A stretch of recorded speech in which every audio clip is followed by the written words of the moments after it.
एक इंच में कितना centimetre? 2.54 centimetre is equal to 1 inch. 1 kilometre में कितना मील होता है?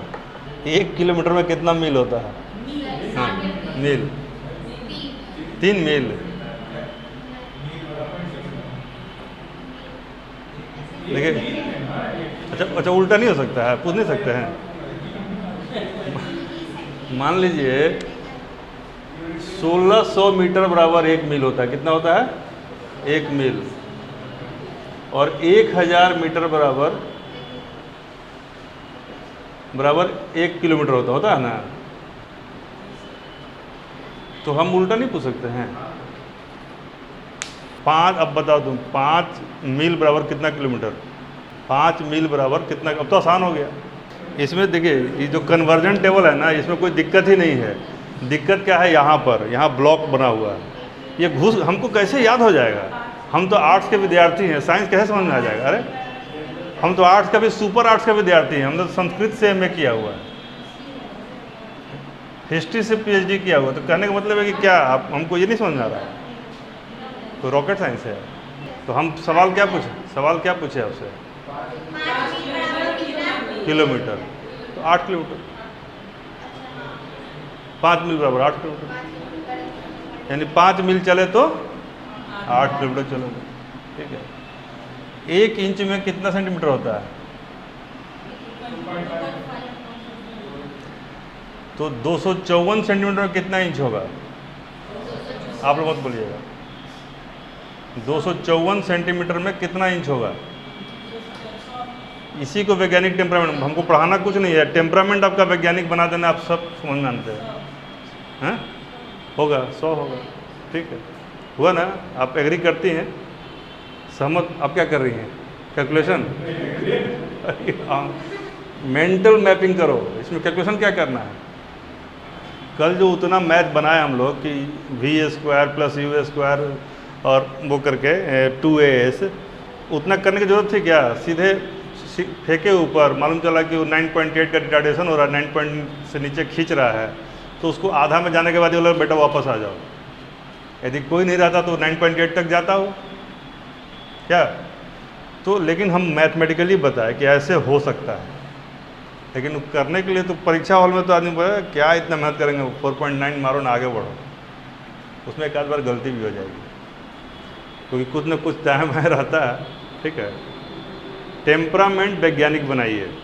1 बिलियन में कितना मिलियन?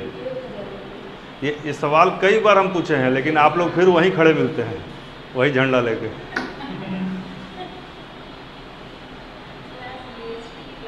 क्योंकि लगता है ना कि जैसे कि अरे हम यदि सुनीता बोल के किसी को बुलाएंगे तो वो समझेगा कि बहुत प्यार से बुला रहे हैं, और यदि मार्गरेट बोल के बुलाएंगे तो उसको नहीं। मार्गरेट के साथ भी उतना ही प्रेम रखिए, तभी जाके आपका काम होगा। बात समझ आ रहा है? कोई विदेशी एलियन नहीं है, इसी धरती का सब। तो बिलियन मिलियन, अब तो हर चीज़ बिलियन मिलियन में ही आंकड़ा आ रहा है। तो कितना बार दिमाग को ऐसा कीजिए कि बिलियन सुनते बुझाओ इतना करोड़, इतना करोड़। हम लोग गए एक बार विदेश में, तो होता क्या था कि जब भी वो बोले वहाँ की करेंसी है बोले, हम लोग तुरंत दिमाग एक लगा ना 100 से गुना करने पर। यदि भारत का करेंसी का वहाँ से 100 गुना का इन्फ्लेशन है, इसको गुना करते रहिए। बोला 100 रुपये का चाहिए, ओ बाप रे तो बहुत महंगा है। वहाँ के लिए 100 रुपया का है, लेकिन हमारे लिए बहुत महंगा है। बताइए, हम रीजन थोड़े दिए हैं। 1 बिलियन में कितना मिलियन होता है? 1000। वो 1000 पे चलता ही है। और 1 बिलियन में कितना करोड़ होता है? मतलब कन्फर्म है या पूछ रहे हैं? कन्फर्म है। क्या होगा? अच्छा 1 मिलियन, आप लोग मत बोलिएगा, आप बताइए 1 मिलियन में कितना लाख होता है? 10 लाख। आप मत बताइएगा कितना होता है? 1 मिलियन में 10 लाख। 1 बिलियन में नहीं, कितना लाख होता है? क्या है ना, ये थोड़ा सा इसको उठा पटक कर लीजिए ताकि ज़िंदगी भर के लिए आसानी रहे। देखिए ये कुछ उस तरह का बात होगा ना कि पूरा रामायण सुना दिए, फिर कह रहा सीता किसका पिता था। मतलब सीता कौन थी भी पूछा तभी समझ में आता, सीता किसका पिता था। तो बताइए 10 लाख 1 मिलियन, और 1 बिलियन में कितना लाख? कितना लाख? हाउ में देखिए 1 मिलियन में 10 लाख, तो 1 बिलियन में कितना लाख? 10,000 लाख हो जाएगा। कहने का मतलब है कि जो दिमाग आप लोगों ने दौड़ाया सब लोग दौड़ा लीजिए, और अगली बार कभी मिलियन बिलियन पूछे तो गलती नहीं करना है। मील और किलोमीटर पूछे तो गलती नहीं करना है। सेंटीमीटर और इंच पूछे तो गलती नहीं करना है। उसके लिए लिखिए 1 मीटर में कितना फुट होता है? 3.3 क्या, मतलब 3 से थोड़ा ज़्यादा होगा। 0.3 metre. 1 foot is equal to 0.3 metre. 1 nautical mile में कितना मीटर होता है बताए थे आपको? 1852। 1 nautical mile is equal to 1852 metre. ये सब जरूरत पड़ेगा, ठीक है। 1 कट्ठा जानती हो कितना होता है? अभी ये बता 1365 क्या? एक ही कह रहा 20 धूर। अब धूर बताओ क्या होता है? ये तो सब आसान है, अभी बताएगा। 1 लीटर में कितना सेंटीमीटर? ये भी होता है। एम के एस को FPS में बदलेंगे तो ये हो जाएगा, नहीं होगा। 1 लीटर इजकल टू 1000 घन सेंटीमीटर। 1000 क्यूबिक सेंटीमीटर कन्वर्ट हो गया सेंटीमीटर में। आयतन को तो कन्वर्ट कर सकते हैं ना। लीटर आयतन है, तो ये नहीं कि सोचना कि दूध को एक रेखा में खड़ा करना है फिर उसको नापना। आदमी सवाल देख के घबरा जाता है। अब समझ आ गया कि कैसे घन मीटर में बदल जाएगा। अरे कितना हम लोग तो पढ़ते हैं, वो फार्मूला याद है, मिली सेंटी डेसीमीटर है। तो उस वही तो फार्मूला है, उसी में चेंज होता है। चलिए, अरे बहुत सारा टेक्निकल है लेकिन कुछ जान जाइए। यदि 1 मील में आप, मीटर तो जान गए, यदि अचानक पूछ दे 1 मील में कितना फीट, कैलकुलेशन करके बताइए। कुछ दिमाग तो चलेगा नहीं। 5280, 33 करके बढ़ जा रहा है ना हर बार, वो देखिए।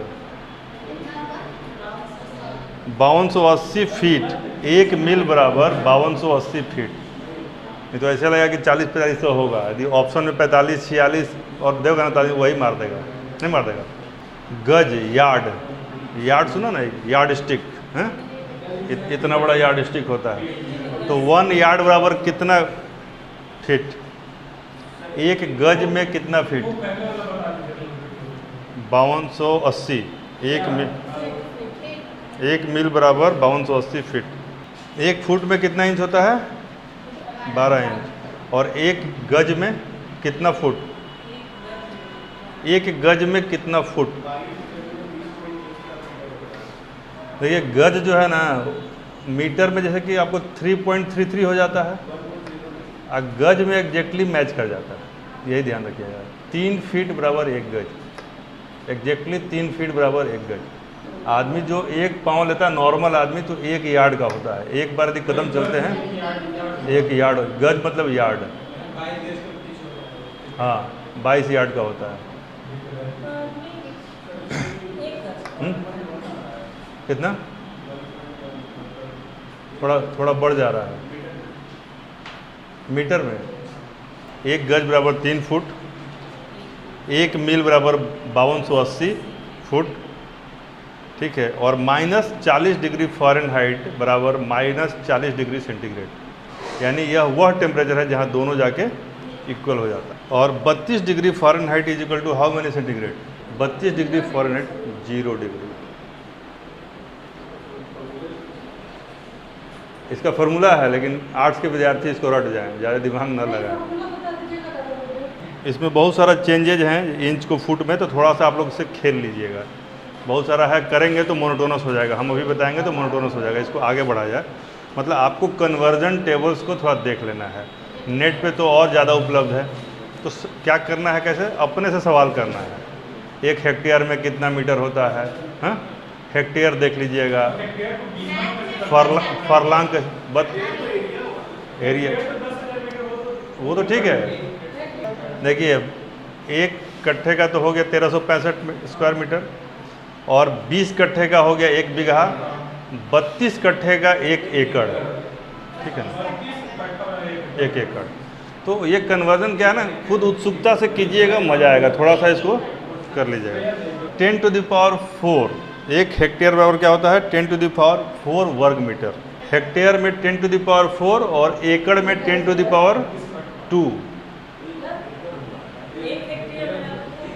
हेक्टेयर जो होगा ना, हेक्टेयर में 10 टू द पावर 4 हो जाएगा, और एकड़ में 10 टू द पावर 2। हाँ, वर्ग मीटर, सब वर्ग मीटर में, मीटर स्क्वायर नहीं, अलग है। ये देखिए तो लिख दिए यहाँ पर, दुगना हो जाता है, दो के आसपास हो जाएगा, नहीं हो जाएगा, मोटा मोटी 4 है ना, बहुत ज़्यादा बढ़ जाएगा। ये होता है मीटर में। कट्ठा आप जो निकाल लीजिए उसको 1365 कर दीजिएगा, ये तो स्क्वायर मीटर में है ही। 10 टू द पावर 4 में कितना जीरो बैठेगा, 4 में क्या बात नहीं, तुम्हारा सोच हम कैसे पूछ सकते हैं, ठीक है ना। बहुत इंटरेस्टिंग है, इसको थोड़ा सा कर लीजिएगा। अब हम जब हिस्ट्री पढ़ाएंगे तो और डिटेल पढ़ाएंगे, पूछिए कैसे। जब हिस्ट्री पढ़ाएंगे तो इससे भी ज़्यादा पढ़ाएंगे, कि इसमें तो कुछ भी नहीं है। हिस्ट्री में अंगुल से शुरू होता है, अंगुल सबसे पहला मात्रक है दूरी नापने का, उंगली। ये 4 उंगली जो है ना, मोटा मोटी हर आदमी का 4 उंगली बराबर दूरी तय करता है, ठीक है। फिर उसके बाद ये आएगा, ये आएगा, ये है, फिर वो छड़ी आएगा, बहुत सारा चीज़ है। फिर लठ आएगा, तो उसी को दंड कहते हैं। तो कड़ी आएगा फिर। तो अभी भी जो ज़मीन की नपाई होती है कड़ी से होती है, लोहे का सिक्कड़ होता है। और अभी एक वैकेंसी निकली थी, उस कड़ी को ढोने वाला जो आदमी होता है ना, उसको मुंतशिर या ऐसे कुछ नाम उसका नाम है, उसको भी 10,000 20,000 महीना मिलता है। वो खाली अमीन चलेगा, वो कड़ी लेके चलेगा साथ में। हाँ, तो उसको कभी नपाई करते हुए देखिएगा, बड़ा इंटरेस्टिंग रहता है और बहुत ही एक्यूरेट रहता है। आज भी हमारा नियम उतना ये नहीं है। चलिए, तो ये मतलब बताना था कि विज्ञान में आपको कन्वर्जन भी पढ़ना है, ढंग से पढ़ना है। माप तौल के विभिन्न मानक, यानी वेट एंड मेजर्स के डिफरेंट स्टैंडर्ड्स, अलग अलग चीज़, जैसे कि समय कैसे नापते हैं, समय का मात्रक क्या है, लंबाई का, मास को कैसे, विद्युत को कैसे, हैं, ल्यूमिनस इंटेंसिटी को कैसे नापते हैं। केमिस्ट्री में भी यूज होगा। अब आपको मतलब निकालना है जूल का, तो कहीं ना कहीं आएगा, उष्मा का तो आएगा ना। इसलिए ये जब जाने कैलेंडुला जानेंगे नहीं तो आगे कैसे बढ़ेंगे। चलिए, लंबाई का मात्रक तो सबको जानता होगा, किसी को दिक्कत है इसमें? मास का केजी, समय का, और वर्क एंड एनर्जी का जूल, कार्य और ऊर्जा का लिखिए जूल, ये सबसे पहला मजा। इलेक्ट्रिक करंट का एम्पियर, हीट से जो टेम्परेचर जनरेट होता है उसका केल्विन, और ल्यूमिनस इंटेंसिटी का कैंडेला। ल्यूमिनस इंटेंसिटी यानी इसको हिंदी में लिखिए ज्योतीय तीव्रता, लेकिन लिख लीजिए इंग्लिश में ही, विज्ञान का बहुत सारा टर्म इंग्लिश में ही चलता है। ल्यूमिनस इंटेंसिटी, ज्योतीय तीव्रता, कैंडेला में। एंगल नापते हैं फोर्स न्यूटन में। आयतन नापा जाता है, मतलब वॉल्यूम, दोनों में हो सकता है, मीटर क्यूब भी हो सकता है और मीटर स्क्वायर भी हो सकता है। क्या बोल रहे थे? हाँ, वॉल्यूम में तो केवल क्यूब ही होगा ना, मतलब 3 फैसेट आ जाएगा, ठीक है। क्षेत्रफल और क्षेत्रफल वर्ग मीटर में, हम क्षेत्रफल दिमाग में आ गया था। एरिया स्क्वायर मीटर में, और आयतन मीटर क्यूब में। घन मीटर, जिसको हिंदी में बोलेंगे घन मीटर और वर्ग मीटर। फोर्स का, बल का न्यूटन, न्यूटन में ही, उसमें न्यूटन जो है उसमें होता है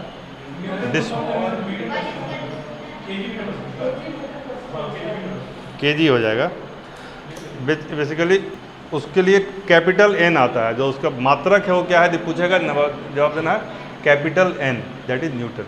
वेलोसिटी मीटर पर सेकंड। एंगुलर मोमेंटम कोणीय वेग, कोणीय गति रेडियन पर सेकंड, रेडियन RAD, इसको लिखा जाता है RAD और माइनस सेकंड पर -1, ठीक है ना।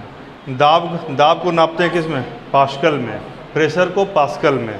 लेकिन यदि एंगुलर मोमेंटम हो तब कोणीय संवेग लिखिएगा, कोणीय संवेग नहीं, ये नहीं समझ में आएगा ना, क्योंकि आप लोग साइंस नहीं पढ़े तो ये, लेकिन इसको आपको दिमाग से ये चीज़ निकाल दिए कि समझ में नहीं आ रहा, जो बोला जा रहा है ना इसको रटना है। क्या करना है, को अच्छा ज़्यादा इंग्लिश से बोल रहे हैं। देखिए है जो छोटना कुछ नहीं है, सब किताब में है, यहाँ पर रटने का प्रयास कीजिए। किलोग्राम वर्ग मीटर प्रति सेकंड, जैसे kg/m² पर सेकंड, ये कोणीय संवेग का, ये इसके लिए मतलब मोमेंटम ही रहेगा, संवेग ही रहेगा। संवेग मतलब मोमेंटम नहीं, वो जो बताया है ना एंगुलर मोमेंटम का बताया एक आपको, और उसके पहले बताया है कोणीय वेग, वेलोसिटी बताया था, वेलोसिटी बताया था, एंगुलर वेलोसिटी बताए थे, और ये है एंगुलर मोमेंटम, दोनों में अंतर है। देखिए वेलोसिटी में होगा रेडियन पर सेकंड, बहुत सिंपल है। मोमेंटम में बहुत सारी चीज़ें मिल जाती हैं। अब इसी में जब बाद में इसको और सिंप्लीफाई करेंगे, जब आपको डायमेंशन में और डिटेल जाइएगा, तो इसी को MLT के टर्म में डिफाइन करना होता है। तो ये सवाल पूछता है, उसका हम चार्ट दे देंगे, उस चार्ट आपको रट के सुना दीजिएगा। इसका भी चार्ट दे देंगे, चार्ट रट के सुना दीजिएगा। जहाँ पर समझ में आए ठीक है, नहीं तो रट जाना है, छोड़ना नहीं है। आवेश का इंग्लिश जैसे चार्ज को आवेश कहते हैं, आवेश का कूलम। पोटेंशियल, पोटेंशियल डिफरेंस यानी विभव का अंतर, वोल्ट में विभवांतर, वोल्ट में। विद्युत प्रतिरोध, अभी ओम, विद्युत प्रतिरोध यानी कि रेसिस्टेंस ओम में। चुंबकीय फ्लक्स जो होता है यानी कि मैग्नेटिक फ्लक्स, वेबर।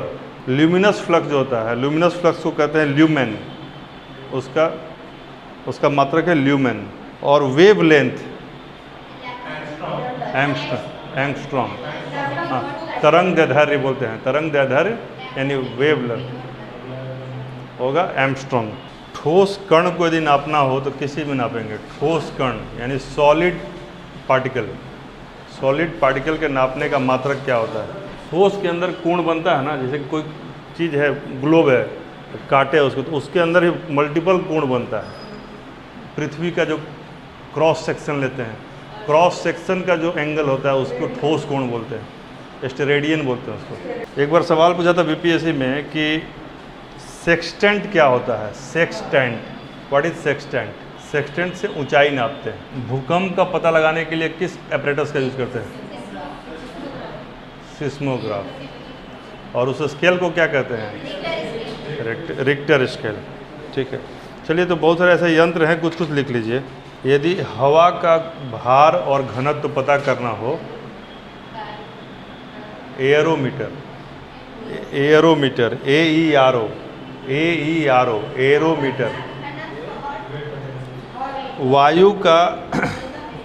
वायु या गैस भी लिख सकते हैं, गैस का भार और घनत्व यानी कि वेट एंड डेंसिटी।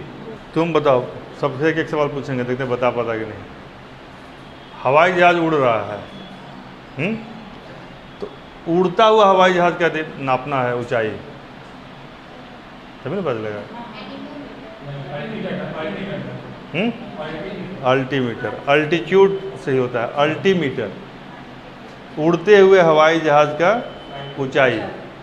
सेक्सटेंट पहाड़, पत्थर, ये सब का छोटा मोटा चीज़ का ऊंचाई नापने के लिए है। इलेक्ट्रिक करंट को नापने के लिए किस चीज़ का यूज़ करते हैं, आमीटर, AMMETER, आमीटर, आमीटर। ध्वनि की तीव्रता, इंटेंसिटी ऑफ साउंड। और तुम जो बोल रहे थे हवा की शक्ति, एनीमोमीटर, हवा की शक्ति। तूफान में यूज होता है हवा की शक्ति और गति, एनीमोमीटर, यानी कि जब तूफान आता है तो एनीमोमीटर का यूज करते हैं, हवा की शक्ति और गति।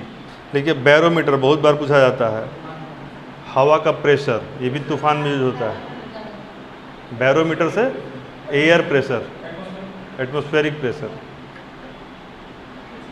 वायु दाब, इसको बोलते हैं वायु दाब, लिखिए वायु दाब। लिखिए कार्डियोग्राम, ईसीजी मशीन को कार्डियोग्राम कहते हैं, यानी हृदय की गति।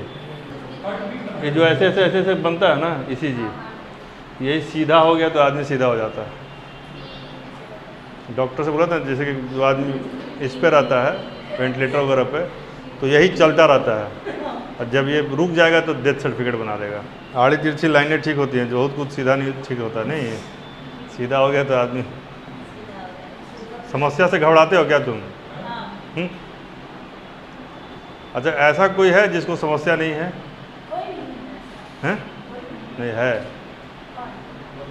लाश, मरा हुआ आदमी, लाश को कोई समस्या नहीं है। जो समस्या है जिसके सामने पड़ा उसको है। लाश तो मस्त है, कोई दिक्कत। कहने का मतलब है यदि आपको समस्या है तो आप जिंदा हैं, समस्या समाप्त हो जाएगी आप लाश हो जाइएगा। इसलिए समस्या पालिए और संघर्ष कीजिए। चलिए अगला है क्रोनोमीटर। बहुत ही इंटरेस्टिंग एपरेटस है क्रोनोमीटर। जलयान में, यानी कि जो शिप्स होता है ना, शिप्स में लगाया जाता है क्रोनोमीटर। किस लिए लगाया जाता है शिप्स में? हाँ, समय, क्रोनो समय, क्रोनोलॉजी मतलब समय होता है ना, समय का पता चलता है उससे, क्योंकि शिप में बहुत सारा चीज़ समय पर ही चलता रहता है। ये अलग बहुत ही टेक्निकल ये है, नहीं कि घड़ियाँ लगा देगा तो वहाँ पर काम नहीं करेगा। बहुत सारा चीज़ है जो कि शिप में अंदर जाएगा ना, उसके फ्लक्चुएटिंग, तो इसलिए उसके लिए अलग से बनता है क्रोनोमीटर। ठीक है, जलयानों में लगता है। आगे लिखिए साइक्लोट्रॉन, आजकल बहुत प्रसिद्ध हो गया है। साइक्लोट्रॉन क्या होता है? इसकी सहायता से चार्ज पार्टिकल्स को, जैसे कि न्यूट्रॉन हो गया, तमाम जो चार्ज पार्टिकल्स होते हैं ना, उनको उसमें घुमाया जाता है साइक्लोट्रॉन में। लिखिए इस उपकरण की सहायता से आवेशित कणों को, जैसे प्रोटॉन इलेक्ट्रॉन, न्यूट्रॉन नहीं, प्रोटॉन और इलेक्ट्रॉन को त्वरित किया, एक्सेलरेट कराया जाता है।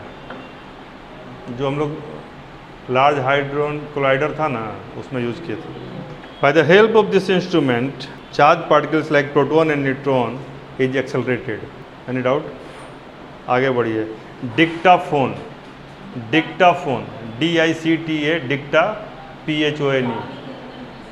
डिक्टा से पकड़िए, डिक्टा मतलब डिक्शनरी, डिक्शन मतलब वर्ड, और फोन मतलब फ़ोन, यानी कि जिसको उसी तरह का काम करेगा। ठीक है, अपनी बात को दूसरे को सुनाना है, डिक्टाफोन, यानी कि यहाँ लिखेंगे तब भी वहाँ पर सुनाई देगा।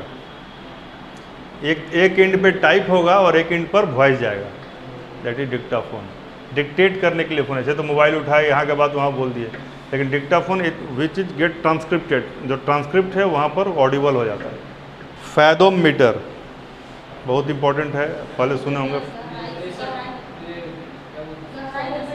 हाँ, फैदोम, FATHOM, समुद्र की गहराई नापने के लिए फैदोमीटर,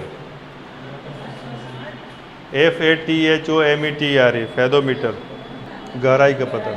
गैल्वेनोमीटर तो आप लोगों को पता होगा, गैल्वेनोमीटर क्या होता है? नहीं, क्या बात? विद्युत धारा, करंट मापने के लिए। देखिए इस यंत्र का उपयोग छोटे परिपथ में, छोटे सर्किट में करंट को मेजर करने के लिए गैल्वेनोमीटर का यूज़ किया जाता है। In small circuits measurement of current is done by galvanometer. इस यंत्र का प्रयोग छोटे उपकरणों के छोटे परिपथ मतलब सर्किट होता है। हाँ, तो इससे पता क्या चलता है? विद्युत धारा की दिशा पता चलती है, direction of the current, specially direction of the current. ठीक है ना, इसको कहते हैं गैल्वेनोमीटर।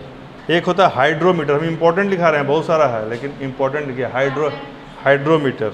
इससे रिलेटिव डेंसिटी पता चलता है, रिलेटिव डेंसिटी। हाइड्रोमीटर जो है ना, किसी भी लिक्विड का रिलेटिव डेंसिटी, आर्द्रता क्या बोलते हैं उसको, घनत्व नहीं, डेंसिटी घनत्व जानने के लिए हाइड्रोमीटर। और हाइग्रो होगा तब आर्द्रता नापेंगे। लिख लिया ना, द्रवों का अपेक्षिक घनत्व, कैलिडोस्कोप, हाइड्रो ड्र ड्र कैलिडोस्कोप ने ये यूज़ करते हैं जो मैथमेटिकल जो ज्योमेट्री के जो होते हैं ना सिग्नल्स, जैसे त्रिभुज, ये उनको देखने के लिए और अलग अलग आकार को समझने के लिए इस स्कोप का यूज होता है, कैलिडोस्कोप को। लिखिए हिंदी में, रेखा गणितीय आकृति भिन्न भिन्न प्रकार के दिखाई देती है। कैलिडोस्कोप का geometrical figures can be visualise with the help of kaleidoscope. एक होता है ओडोमीटर, ये बहुत ज़रूरी होता है, हर गाड़ी में लगा होता है। गाड़ी का जो चक्का होता है उसमें लगा होता है ओडोमीटर। इससे पता चलता है गाड़ी कितना दूर चला, इसी से ऊपर में मीटर का रीडिंग आता है। जो मीटर देखा ना कि 10 किलोमीटर चला कि 100 किलोमीटर, ये ओडोमीटर की मदद से चलता है। ये गाड़ी के चक्के में लगा होता है, माइल मीटर कहिए इसको, लोग माइल मीटर कहते हैं। हाँ, एक्चुअली दैट इज ओडोमीटर। पहिए वाली गाड़ी द्वारा चली गई दूरी को नापने का काम ओडोमीटर करता है। यानी जिस गाड़ी में पहिया लगा हो उसके द्वारा जो दूरी चली जाएगी उसको ओडोमीटर कहते हैं। एक होता है पेरिस्कोप, ये तो घर में भी हम लोग यूज़ करते हैं ना। यहाँ वेंटिलेटर हो, यहाँ पेरिस्कोप लगाएगा तो उधर का दिखाई देगा, आपका हाइट कम है तब भी दिखाई देगा, इसको पेरिस्कोप कहते हैं। लेकिन मरीन में यूज़ करते हैं इसको, जेट सेप पर वही। तो पेरिस्कोप यानी कि मरीन में दूसरे जगह चीज़ों को देखने के लिए यूज़ किया जाता है पेरिस्कोप का, ताकि वो ऊपर आ जाएगा और आदमी नीचे रहेगा तब भी देख लेगा। पेरिस्कोप ऐसे होता है, यहाँ पर ऐसे रहेगा, यहाँ पर ऐसे रहेगा, ठीक है। अब यहाँ पर जो चीज़ है ना, सॉरी, मान लीजिए चीज़ यहाँ पर आया और उसका यहाँ पर इमेज बनेगा और यहाँ पर एक रहता है रिसेप्टर, वो यहाँ पे उसके इमेज को पकड़ेगा। तो यहाँ पर आँख है, देखने वाला आदमी यहाँ पर देख रहा है और वस्तु का इमेज यहाँ बन रहा है, तो और ये हाइट है, समझा गया। तो ये देखने वाला यहाँ पर है लेकिन देखेगा यहाँ की चीज़ को, वहाँ की चीज़ को देखेगा वो। कई बार लोग दूसरों के घरों में झांकने के लिए भी इसका उपयोग करते हैं, बाथरूम में लगा के देख रहे हैं, इस तरह का सिनेमा में दिखाता है। तो कहने का मतलब कि पिपिंग कहते हैं इसको, क्या कहते हैं, पिपिंग। जो अनऑथराइज इलीगल तरीके से कर रहे हैं इसको कहते हैं पिपिंग, PEEP। और जो लड़का उस काम को करता है उसको कहते हैं पिपिंग टॉम। लैंग्वेज में पढ़िएगा लिटरेचर तो पिपिंग टॉम एक वर्ड आता है। जो लड़के बेसिकली बदमाश नहीं होते हैं लेकिन उनका खुराफाती दिमाग होता है, तो कहीं ना कहीं दूसरों के घर, इस बालकनी में बैठ के उस घर के बालकनी में। आगे बढ़िए, हाइग्रोमीटर जो आप बोल रहे थे, हाइग्रोमीटर, इसकी सहायता से वायुमंडल में व्याप्त आर्द्रता यानी कि एटमॉस्फेयर का ह्यूमिडिटी, हाइग्रोमीटर में ग्रह है ह्यूमिडिटी, हाँ, HYGRO हाइग्रोमीटर। पायरोमीटर भी लिखिए, बहुत इंपॉर्टेंट है। पायरो मतलब, पायर मतलब होता है गर्म, फायर पायर होता है ना, तो टेम्परेचर याद किए। दूर स्थित कोई वस्तु है उसका टेम्परेचर को ज्ञात करना है, इसको कहते हैं पायरोमीटर से, दूर स्थित का तापमान। एक होता है टैकोमीटर, टैकोमीटर हवाई जहाज में, यह वायुयान और मोटर नाव की गति को नापने वाला यंत्र होता है टैकोमीटर। हवाई जहाज का स्पीड, टैकोमीटर से हवाई जहाज का, और कई बार जो लगाया रहता है ना रोड, हाँ, रोड के किनारे, RPM हवाई जहाज में भी यूज़ होता है और मोटर गाड़ी में भी यूज़ होता है टैकोमीटर। थर्मोस्टेट क्या होता है, व्हाट इज थर्मोस्टेट, पूछा था पिछली बार। थर्मोस्टेट, थर्मोस्टेट बेसिकली एक निश्चित टेम्परेचर को बना रखने को, जैसे कि हम लोग जिसको AC कहते हैं ना, यहाँ पर AC का मतलब हमारे लिए क्या है, ठंडक, जबकि AC का मतलब गर्मी भी होता है। वह चीज़ जो जाड़ा में ठंड मतलब कि गर्म रखे और गर्मी में ठंडा करे, वो AC है। मान लीजिए जो यूरोपियन कंट्रीज हैं वहाँ भी तो AC लगा होता है, लेकिन वहाँ AC का कंसेप्ट ठंडा है नहीं है ना। AC मतलब कोजी, कंफर्टेबल, यानी गर्म। तो जब उनके घरों में लंदन में जाइएगा जहाँ 4 डिग्री 5 डिग्री टेम्परेचर है, जब अंदर जाएगा 17 डिग्री मिलेगा। जब 5 डिग्री बाहर है और 17 डिग्री अंदर है तो गर्म लगेगा ना। हम लोग तो जाड़ा में क्या करते हैं, AC बंद कर देते हैं, भर जाड़ा AC को आराम है, नहीं है। लेकिन यूरोपियन कंट्रीज़ में या अमेरिका में सालों भर AC यूज होता है, तो उस AC को थर्मोस्टेट बोलते हैं। क्या बोलते हैं, नहीं ऐसा ही रहता है, थोड़ा AC नहीं होगा, तुम AC चला दो, 17 टेम्परेचर कर दो तो बाहर में ठंडक रहेगा, अंदर गर्म रहेगा। लेकिन यहाँ हमारे यहाँ कंसेप्ट क्या है कि बंद कर दो, बांधो इसको, बिजली बचाना है। तो जाड़ा हम लोग जाड़ा हम लोग को बहुत हम लोग के लिए बहुत अच्छा नहीं है ना जाड़ा। इसीलिए क्या होता है कि अंग्रेजी में एक फ्रेज है वार्म वेलकम। किसी को यदि हम स्वागत करते हैं तो कहते हैं कि वार्म वेलकम, यानी कि जब वो बाहर से ठिठुरते हुए आ रहा है, अंदर आया तो पूरा अंदर में देखिए कि फायर हाउस जलाए हुए है, ये किए हुए है, चल रहा है, यानी वार्म वेलकम। लेकिन जहाँ देश ही गर्म है वहाँ पर वार्म वेलकम क्या होगा? हाँ, ध्रुवीय जगह से आ रहा है, वहाँ पे आप जला दिए 4 ठो लकड़ी, तो वार्म वेलकम नहीं ना होगा। तो हम लोग उसको क्या कर दिए, गर्मजोशी से स्वागत। ये गर्मजोशी कुछ नहीं होता, बेसिकली वो ज्योग्राफी से बना हुआ टर्म है, ठीक है ना। चलिए, तो इस तरह के बहुत सारी चीज़ें थी।